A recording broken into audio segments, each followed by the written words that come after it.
like everybody else. He had his faults. He was very genuine, very concerned for Australia was his adopted country, but he was Australian in that sense. A tendency to expect other people to fall into line and do what was the right thing.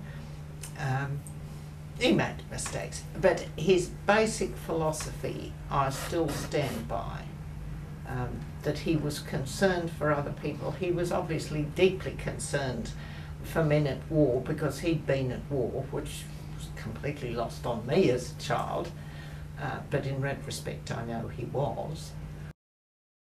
I mean, he'd been through, like a lot of men, he'd been through World War I, and then they got the Depression. Yes. There's got to be a better way of doing things. And it wasn't for himself personally, it was for what he saw around him.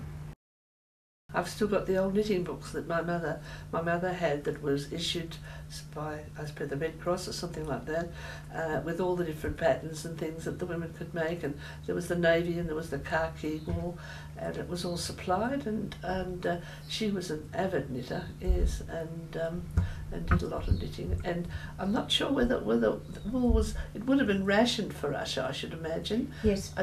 Can you remember provided by? No, I'm talking about, that's for the servicemen, but knitting for ourselves for winter and that sort of thing. It was rationed It was rationed. I think we had to find the ration card. Yes, that one.